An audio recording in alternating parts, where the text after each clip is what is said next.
ጉድና ጅራት ወደ ኋላ ነው ሲባል ሰምታችሁ ታውቃላችሁ? ይሄን አባባል ሰምታችሁ ታውቃላችሁ ወይ?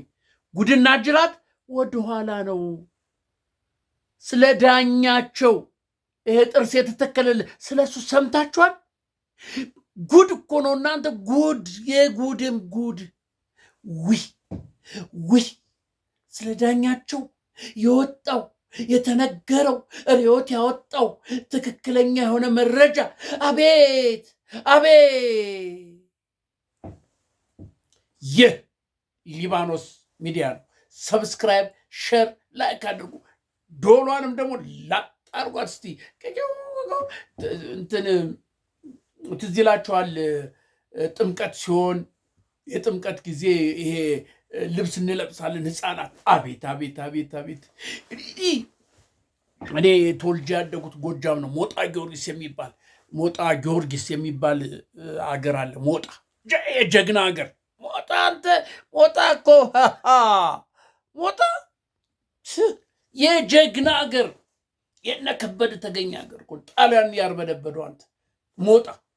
እዛ ነው ተወልጄ ያደጉት። ሞጣ ጊዮርጊስ ገበያ በላይ ይባላል። እዛ አየር ማረፊያው አጠገብ እና እዛ ተወልደን ህፃን ሆነን የጥምቀት እንትን ይወጣል፣ ይሄ ታቦት ይወጣ የለ የጥምቀት። ከዛ እናቴ በሌሊት ነው የምንሄደው። ቀድድ ብለን ቤተክርስቲያን እንሄዳለን። ይሄ የቤተክርስቲያን ልብስ አለ፣ እሱ ይዘረገፍላል። እያወጣ በቃ መለካት ነው፣ እየለካ መልበስ ነው። አቤት ደስ ሲለን ታቦቱ ናቸው። ቅጭል ቅጭል ቃጭል ይሰጠናል። ቅጭል ፊት ነው የምንሄደው አንተ። አቤት አቤት! ታቦት የተሸከሙት ግራና ቀኝ ያሉ ቄሶች፣ ካህናት ደግሞ ወረብ ድም ድም ድም ድም ያረጋሉ። እኛ ከፊት ለፊት ቅጭል ቅጭል ቅጭል ቅጭል እያል በቃ ጥምቀት እንዴት ደስ እንደሚል አንተ የኢትዮጵያ እኮ ባህላችን እኮ ወርቅ ባህል እኮ ነው ያለን። ጥምቀት በለው፣ ገና በለው፣ እንቁጣጣሽ በለው፣ ፋሲጋ በለው፣ እንዴት አይነት እኮ ውብ የሆነ ባህል እኮ ነው ያለን። አንተ እናት አባቶቻችን ታላላቆቻችን አክብረን እጅ ነስተን ቦታ ለታላላቆች ለቀን ተላልከን ተርገን ጉርሻ ተሰጥቶን እኔ አባቴ ሲያጎርሰኝ ጠቅልሎ እዚህ ድረስ ነው የሚያመጣው። ከዚህ ስታዩ ትንሽ ነው ግን የኔ አፍ የት ይቻላል? አቅመውለት ሲጣፍጥ ያ እኮ አባትህ የሚያጎርስ ጉርሻ እኮ ሞሰብ ላይ ብላ ብትባል እንደዛ አይጣፍጥም። እኔ ግርም ይለኛል የአባት ጉርሻ እንዴት እንደሚጣፍጥ። አቤት አቤት አቤት አቤት! እና የኛ ባህላችን እኮ ልዩ ነው። አንተ ታላላቆችንን አክብርን ታዘን ምን ተብለን ይሄ ጎረቤት ነው አንል፣ ይሄ ጎረቤት ልጅ ነው፣ ይሄ ጎረቤት ሰው ነው፣ ይሄ ምናምን አንባል። እና አንተ እንዴ እንትን እኮ አገር ቤት እኮ እኛ እኮ ስናድግ እኮ ይኸው እንጀራ ወጥ ከሌለ እንጀራ ይዘህ ነው የምትሄዱ። እዛ ጉረ እትየከሌ ወጥ ያርጉልኝ ወጥ ያደርጋሉ። ከል የለም እኔ እንትና ጋር እዛ እትየከሌ ወጥ አርጉልኝ በቃ። አንተ እንደዛ እኮ ነው ያደግን። እንዴ ምንድን ነው አንተ እንዴ አሁን እንደዚህ መጥተው ድብልቅልቅ ወጣ እንጂ አንተ ይሄ አንዳንድ ጊዜ እኮ በዚህ ዘመን የምንሰማው ወሬ ጆሮን ጮህ የሚያደርግ እኮ ነው። ጆሮን ጮህ የሚያደርግ የዳኛቸውን ጉድ ይሄ ፒኤችዲ ምናምን አለው የተባለው ይሄ የፍልስፍና መምህሩ የተባለው የተከበሩ ሰማረል ጉድ ሪዮት እኮ አጋለጠው። አንተ እንዲህ ፍልፍልፍልፍል አድርጎ ሬዲዮ ከማን ጋር እንደተጣላ ዳኛቸው አላወቀ። ከማን ጋር እንደተጣላ አላወቀም። ማንን እንደነካ አላወቀም። አወጣለታ ፈልፍሎ ከቦስተን ጀምሮ ኢትዮጵያ ድረስ ያለውን ያካሄደውን ይሄድበት የነበረውን መንገድ ሁሉ እንዲህ ዝግዝግ አድርጎ አወጣለት። ውይ እኔማ እንዲቀፈፈኝ ስለሱ እኔስ እንዲቀፈፈኝ ባለ ፒኤችዲ ያንተ የሚስቱን እህት የሚስቱን ታናሽ እህት ይተኛል ሰው? እንዲው ምን ያህል የሞራል ዝቅተት እንደው ዝጋጅ እኮ ነው አንተ። ያ ኢትዮጵያዊ ሁነህ የሚስትህን እህት እንዴት ትተኛለህ? እንዴትስ እንደው ችለህ እንደው ታደርጋለህ? ንገረኝ እስቲ። እንደው ስሜትስ እንዴት ይመጣልሃል? እንዴት ስሜትስ ከሚስት እህት ጋራ እንዴት አንተ አንድ ጊዜ እኔ ህፃንም አይደለሁም ያው 16 17 ዓመት ይሆነኛል እና ክርስትና አንስቻለሁ እና ክርስትና አንስቼ ባልየው ታስሯል። ወደ ወይኒ ቤት 8-9 ዓመት ተፈርዶበት እዛ ነው ያለ እና የክርስትና እናት ያነሳዋት ሚስቱ ጋበዘችኝ ቤት ናና ደር ምናምን ተብዬ ሄድኩኝ። ቤት አንድ ሰራተኛ አላት እና እሷ ናት እና ህፃኑን የክርስትና ያነሳት ሄድኩኝና አሁን አንድ ላይ ተኛል ከእሷ ጋር ከልጁ እናት ጋር አንድ አልጋ ላይ ተኛል። እሷ ለካፈል እኔ ደግሞ እናት እንዲህ ቅፍፍ ብሎኝ ግርግዳ ሙጭጭ ብዬ እንደዚህ ወደ ግርግዳ በጎኔ እንዲህ ሳልገላበጥ እንቅልፍ ሳወስደኝ አደርኳት ትላለች። አፋውታ እንትን አትበለኝ እንጂ ወደዛ ነገር የሚመራ ነው። ቆይ ደግሞ 17 ግርግዳ እንዲቀፍፍ እንዴት እንደቀፈፈኝ አብሬ በመተኛቴ እንደው ምን ያህል ጊልቲነት እንደተሰማኝ አንተ እንኳንስ የሚስቱን እህት ጋር ልትተኛ ቀርተህ ይሄ ባለ ፒኤችዲ ምናምን ምንድን ነው የፍልስፍናው መምህር ምናምን ፍልስፍና እንደዚህ ያደርጋል እንዴ?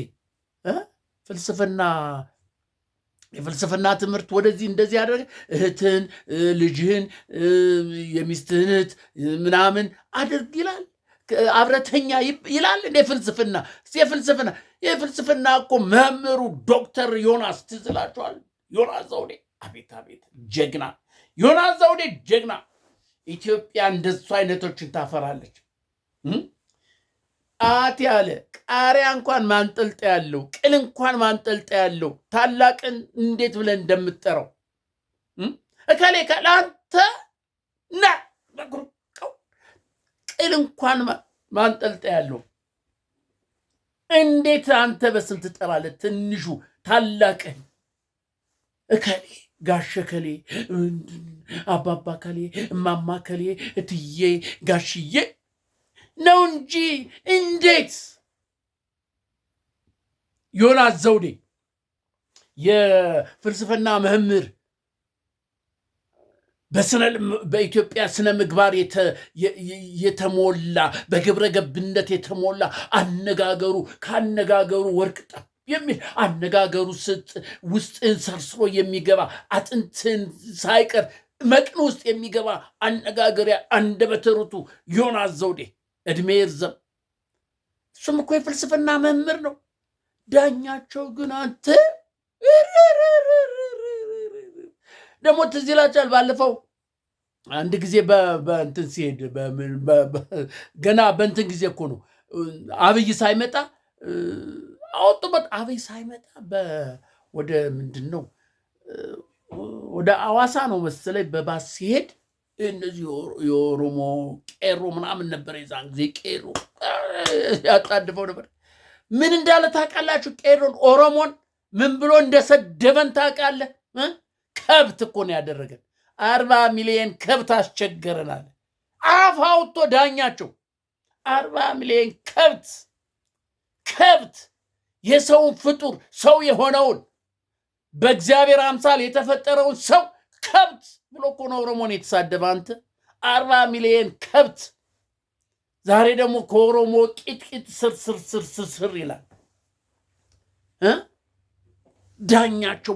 ለካ እኔ እኮ ምን ሆኖ ነው የተማረ ነው ይባላል፣ ፒኤችዲ ያለው ይባላል፣ የአዲስ አበባ ዩኒቨርሲቲ መምህር ነው ይባላል። ብርሃኑ ነው አሉ ደግሞ ያመጣው። ብርሃኑም እሱም እንደዚሁ ስንት ችግር ያለበት ነው አሉ።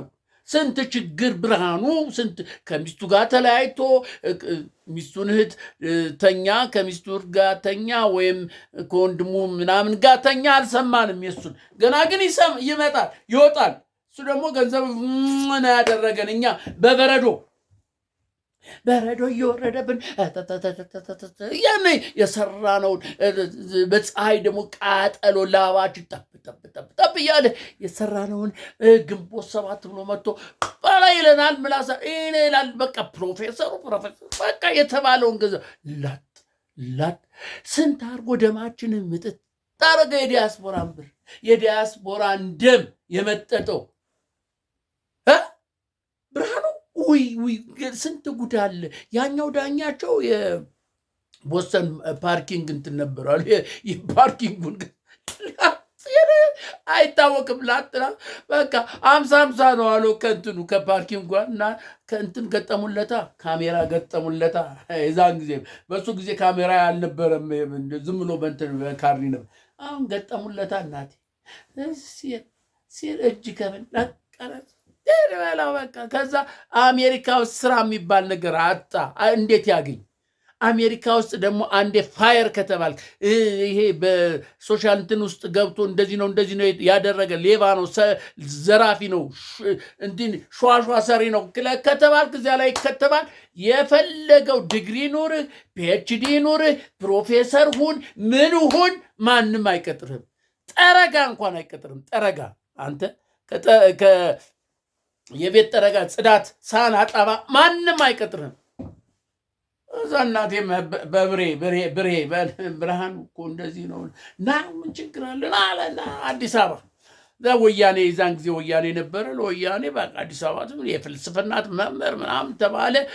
በቃ ትግራይን እንዲዛ ላይ የመለስ ዜናውን ካበ ምናምን አለ። ኦሮሞን ተሳደበ፣ አማራን ተሳደበ። ያልተሳደበው አለ እንዴ? ያልተሳደበው አለ? ኦሮሞን ከብቶች አለ።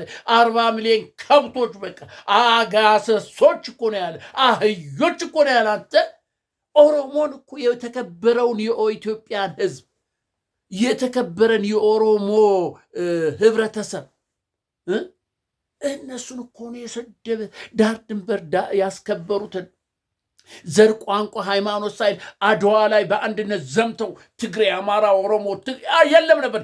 በአንድነት እርስ በርስ እየተደጋገፈ እርስ በርስ እንዲህ እየተባባለ እየተቃቀፈ ሄዶ አድዋ ላይ በአንድነት ሞቶ በአንድነት ደሙን አፍሶ የኢትዮጵያን ነፃነት የኢትዮጵያን ዳር ድንበር ያስከበረውን ህዝብ ምን አለው?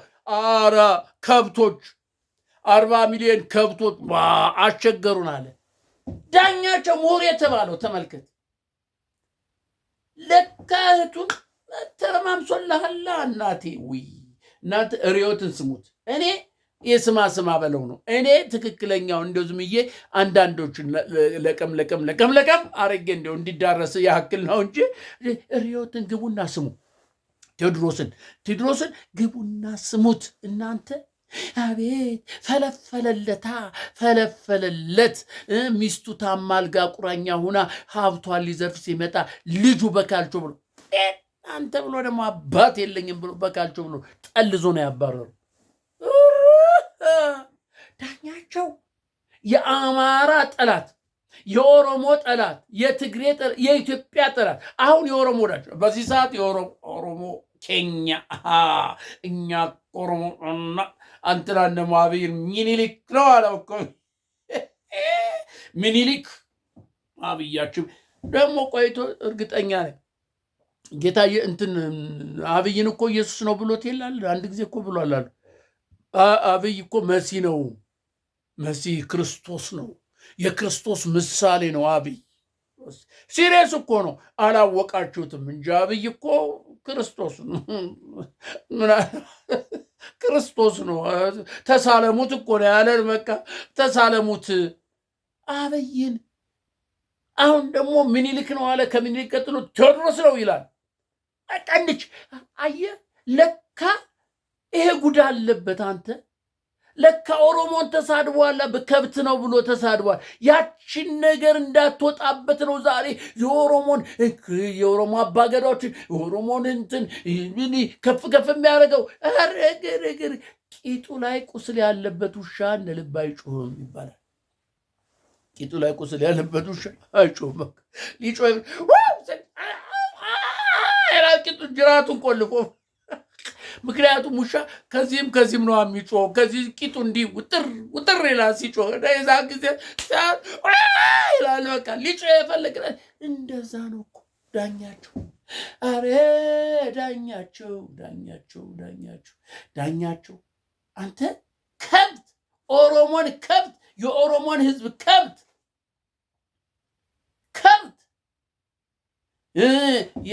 የአማራን ህዝብ አህያ፣ የትግራይን ደግሞ አንበጣ ቆርጣሚ። ኧረ ያላለው አለ እንዴ? እነዚህ በቃ አንበጣዎች፣ እነዚህ ለማኞች፣ እነዚህ እንደዚህ በቃ በየቦታው ለማኞች እንደዚህ አስቸገሩ። ትግራይን እኮ ነው አሁን ባለፈው አልሰማም? የትግራይን ህዝብ እንዴት ሲሳደብ እንደነበረ እነዚህ ቁልቋል በሊታ ምናምን እያለ እኮ አንተ አረግቡና የማይሳደበው እኮ የማይናገረው ነገር የለም። በቃ አብይን እዛ ላይ ለመጣል እዛ ላይ እንደ በአብይ እኮ ሳምባ ነው እኮ የሚተነፍሰው አብይ እዚል በቃ ያውቀዋል ምን እንደሚፈልግ አብይ ያውቃል። ይመጣና በቃ አማራ ማለት እንደዚህ ነው፣ ነፍጠኛ ነው ምናምን።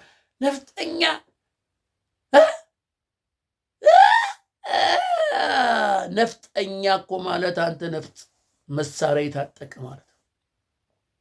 ይኸው እያንቀጠቀጠ እኮ ነው፣ እያስቃዠ ነው። አንተ ራስ እየቃዥ። አብይ እንኳን ለስልጣኑ ሲል ነው፣ ለወንበሩ ሲል የፈለገው ማድረግ ይችላል፣ ይገላል። እህቱንም ልጁንም ሚስቱንም የፈለገው ሊገላል ለዙፋኑ ሲል። የነገስታት ታሪክ ነው። ታሪክ እርስ በርሳቸው የሚገዳደሉ ወንድሙ የሚገለው የነገስታት ታሪክ ነው። መጽሐፍ ቅዱስን አንብብ። በዚህ በመጽሐፍ ቅዱስ እንዴት ብለው ለስልጣን ሲገዳደሉ ወንድማማቾች እንደነበረ እናውቃለን፣ እናነባለን። ምክንያቱም ወንበሩ እንትነዋ አለው እንዳትለቀው የሚያደርግ አለው። ስለዚህ ለወንበሩ የሚመጣብን ትገለዋለህ አለ። እኔ በአብይ እኮ አልፈርድም። አብይ ወንዳታ እውነት አብይ እኔም እኮ ስልጣን ባይዝ ትቀልዳለህ። እስቲ እኔን ስልጣን ስጡኝ። ወንድሜን፣ እህቴን፣ አክስቴን፣ አበልሻ አጎቴ ስቅስቅ አድርጌ ነው ቁጭ የማደርገው። አባባል እኮ አለ፣ ሲሾም ያልበላ ሲሻር ይቆጨዋል። እና አብይ ዙፋኑን እንደዚህ የሚያነቃንቅለትን መጥቶ ሚኒስቴር ሊያደርግልህ ትፈልጋለህ ወይ? ለወንበሩ ተቀናቃኝ ሆነው ዝም እንዲል ትፈልጋለህ? እስከ መጨረሻው ደም ጠብታው ድረስ ይገልሃል፣ ያስርሃል። በአብይ አልፈርድም። ስልጣን ነዋ። ስልጣኑ ስለሆነ በስልጣኑ የሚቆይበትን መንገድ ነው እንጂ እንካ ብሎ አይሰጥህም። ተዋግቶ ድል ሲደረግ ሲሸነፍ የዛን ጊዜ ወይ ይታሰራል፣ ወይ ሀገር ይወጣል፣ ወይ ይገደላል። ይሄ ነው በቃ ያለው የነገስታት ታሪክ ይሄ ነው። በመጽሐፍ ቅዱስ ስንሰማ ነገስታት ወይ ይሞታሉ፣ ወይ ይታሰራሉ፣ ወይ በሰላማ ለቀው ይሄዳሉ፣ ሌላ ሀገር ይሄዳሉ ሲሸነፉ። ካልተሸነፉ ግን እስከሚሸነፉ ድረስ እንዲህ ደም እየተፉ ነው። ፋኖን እንደዚህ የሚዋጋው ለምንድን ነው? ተው አብይ ተው። ጦርነት ጥሩ አይደለም። ከፋኖ ጋር ተዋግተህ አታሸንፍም። ፋኖን አታሸንፈውም። ራስህም ተናግራል እኮ ስለ ፋኖ። ተው አለ በቃ። ስንት ዓመት? 7 ዓመት እንለፈል። 7 ዓመት እንኳን አይሆንም። ቀደድኩ አይደል? ቀደዳ ከተጀመረ 7 ዓመት ማዞ የመጣበት ነው። ቢያንስ 3 ዓመት እስከ 3 ዓመት ጀምሮ። ምክንያቱም የእሱ ደጋፊ ነበር፣ የአብይ ነበር። አብይ ሽሩሩ ፎቶውን እኮ እንዲተንተርሸ ነበር ምተኛ። ጌታ ይሄን ሰው ጠብቅ። ትዝ ይላችኋል አንድ ጊዜ ቱር አድርጎ በኤሮፕ ምናምን ቱር አድርጎ ወደ አሜሪካ ወደ ኢትዮጵያ ከተመለሰ በኋላ ድምፁ ጠፋ። ለ2 ሳምንት ነው ለ3 ሳምንት ጸጥ። የት ይግባ ድምፁ ጠፋ።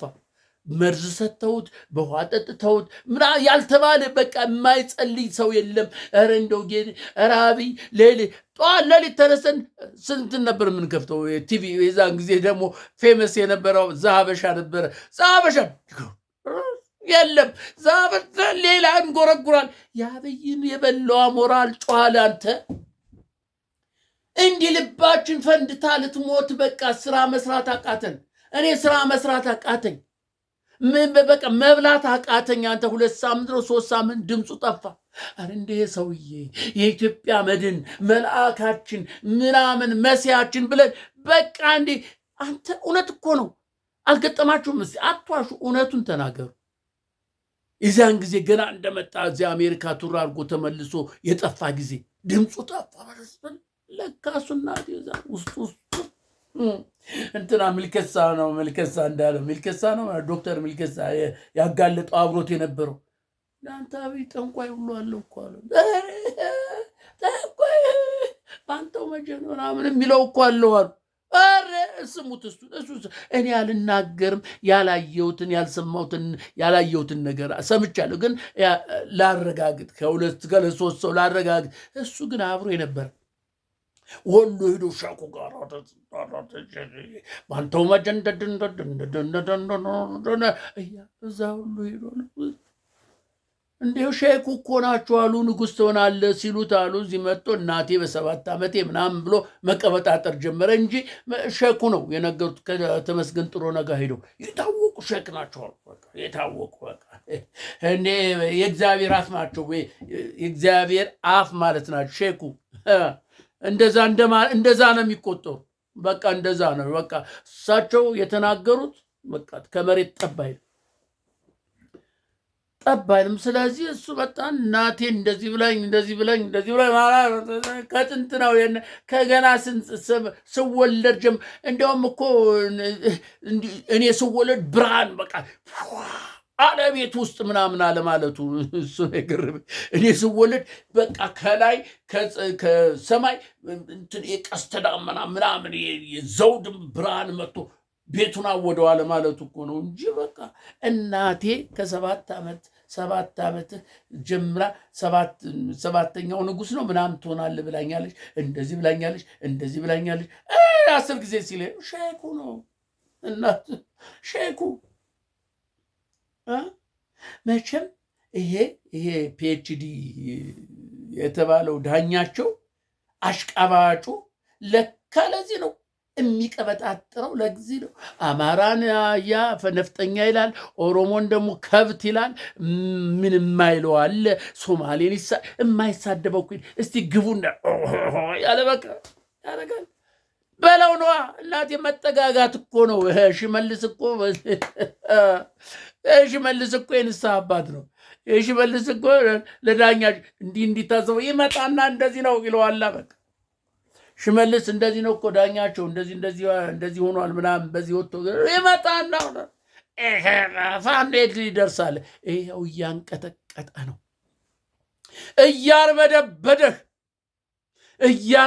አንተ እንዴት ከሚስት እህት ጋር ትተኛለህ? እንደው የሰው የሆነ ፍጡር ሰው የእግዚአብሔር አምሳል ፍጥር የተባለ ከሚስቱ እህት ጋር እንዴት ይተኛል? እንዴት ስሜቱ መጣ? እሷስ እንዴት ይሻለች? እኔ ይመስለኛል አስክሯት ወይ አደንዝዟት ያፈዝ ያደንግዝ አድርጎባት እንጂ መቼም እንደ የእህቷ ባል እየሆነ እያወቀች ከሱ ጋር አትጋደም አተኛም። ወይም ደግሞ አይምሯ በቃ ትንሽ የቀወሰ ነገር ልትሆን ትችላለች እንጂ ትክክለኛ አይምሮ ያለው ትክክለኛ አስተሳሰብ ያላት ከሆነች ከሱ ጋር አተኛ። የፈለገ ነገር ቢሆን ወይ ያፈዝ ያደንግዝ አድርጎባት ወይም ደግሞ ምናምን አስክሯት ወይም አንድ ነገር ወይም ዶላር ፎጭ መቼም ዶላር ገባ ወጣ ነው ምናምን ብላ ያገብተ እንደሆነ አላቅም። ግን እሱ ምን አይነት ርካሽ ምን አይነት የዘቀጠ ሰው ነው እናንተ! የዘቀጥ አብይ ለካ እነዚህን የሰበሰበው ለዚህ ነው። በቃ ዕዳ ያለበት ምን መጽሐፍ ቅዱስ ላይ ምን አለ? ዳዊትን ሳውል ሲያሳድደው ሄደና ይሄ ዕዳ ያለበት ይሄ ገዳይ ሽፍታ በሀገራችን እነሱ ነበር ከዳዊት ጋር የተሰበሰቡት። ከዳዊት ጋር እነሱ ተሰባሰቡ። ዳዊት ግን የዳዊት ወደ መልካም ነገር ተቀየረ። በኋላ ለካ ከዳኛ እንትና ማና አብይ ጋር የተሰበሰቡት ዕዳ ያለበት ይሄ ነቀፌታ ያለበት እንደነ ብርሃኑ አይነት እንደነ ማን ነው በለጠ ሞላ ምናምን ተመስገን ጥሩነህ ይሄ የአማራ ምናምን እንትና ማን ዳንኤል ክብሪት ዊን ግጥም እኮ እንትን አባባል ሁሉ እኮ የሚሰጠው እሱ ነው። አባባል እንደዚህ በል እንጃ።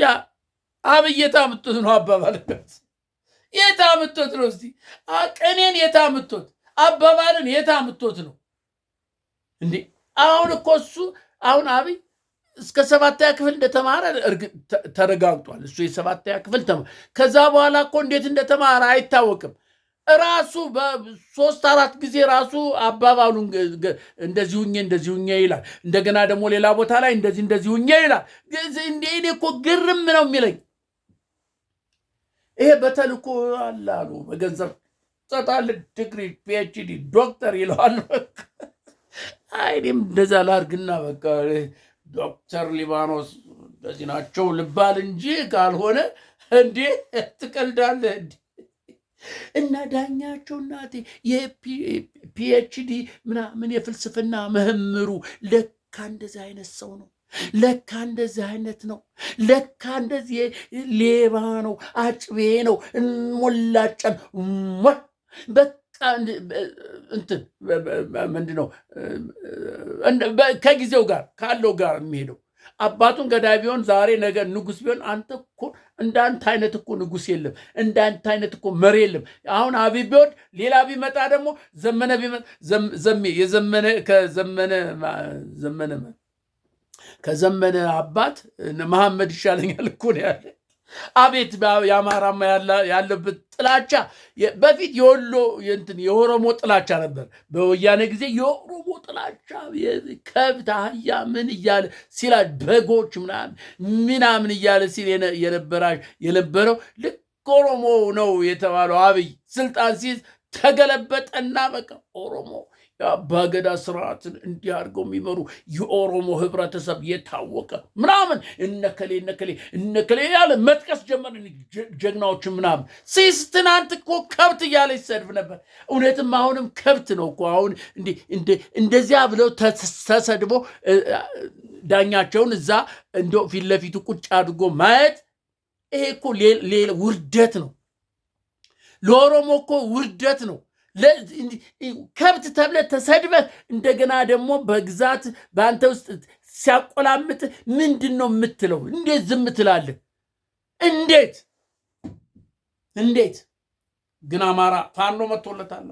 ፋኖ እየመጣ ነው። ነፍጠኛ የተባለው እንዲህ እየተርገበገበ እየመጣ ነው።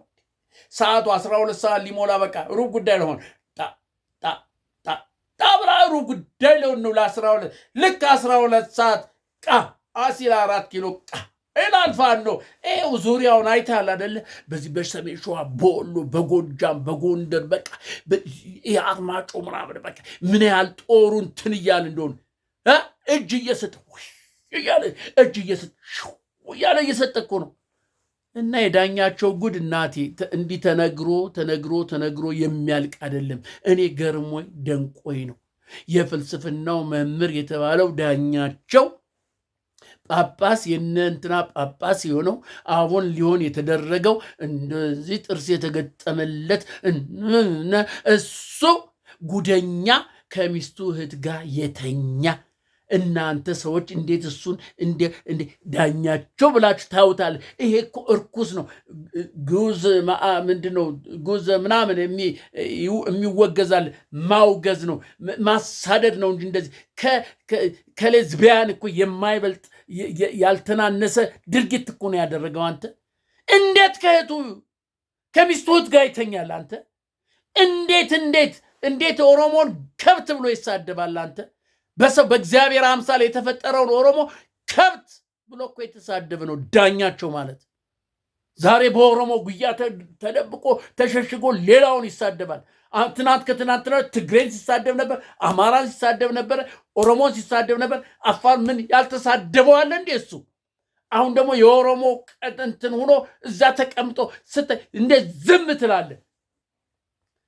ይሄ ከምድረገጽ መጥፋት ያለበት ተምሳሌት የማይሆን ወራዳ ሰው ስለሆነ ባገኘንበት አጋጣሚ ሁሉ እሱን ማውገዝ እንዳለብን እናውቃለን።